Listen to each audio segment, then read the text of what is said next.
I personally am a huge fan of Fela's work, and I'm a huge fan of Wizkid's work. And I think this entire Wizkid, Seun, Kuti feud can be broken down into 3 clear issues. And I hope Seun and Wizkid are listening, because honestly, it's disappointing that it's even come to this. First, as a journalist and a lover of African music, it's been a long and difficult journey to global relevance.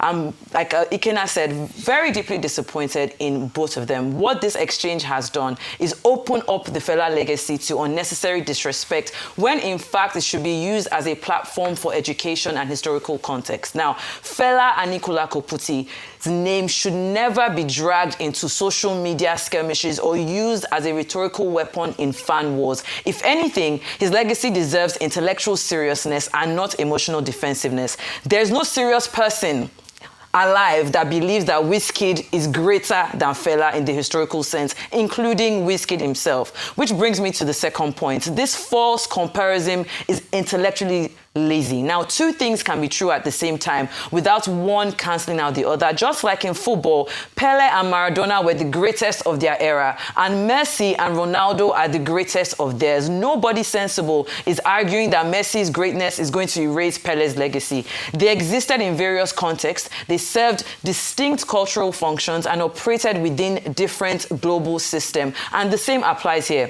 Fela and Wizkid are not competing in the same historical lane. If we look at Wizkid objectively, the numbers and the facts simply don't lie. He's one of the most commercially successful African artists of all time. He has multiple international hits, he has global collaborations, major awards, enormous streaming numbers, and a truly global fan base. He represents Afrobeats on the world stage in a way that no Nigerian pop artist ever has before. He is, by every measurable modern metric, a global superstar, a global pop star of his era. And more importantly, he has never denied Fela's influence on his life and his artistry. In fact, he has repeatedly acknowledged it. Even Femi Kuti, like Ikenna rightfully said, has publicly spoken about Wizkid's respect for Fela's legacy. But then there's the crucial distinction people are refusing to make. Fela is not just a musician. He's a historical figure. He's the founder of Afrobeat as a genre.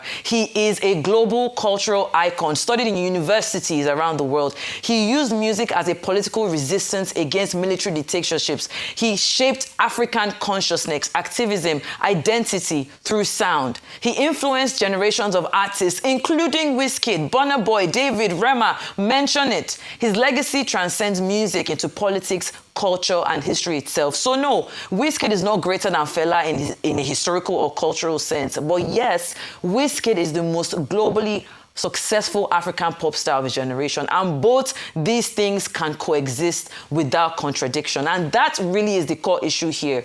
I saw somebody on Instagram that said you can't honor the past without suffocating, rather you can honor the past without suffocating the present. Protecting Fela's legacy does not require diminishing Wizkid's achievements. Celebrating Wizkid's success does not require rewriting or disrespecting Fela's historical importance. The problem isn't Wizkid or Fela. The problem is intellectual insecurity and emotional gatekeeping masquerading as cultural protection. This conversation should have been an opportunity to educate people on Fela's true historical weight, while also acknowledging how far African music has come. Instead, it's become a small, unserious feud that helps nobody and cheapens a legacy that deserves far more dignity than this. Seun Kuti, Wizkid, pipe down, eh?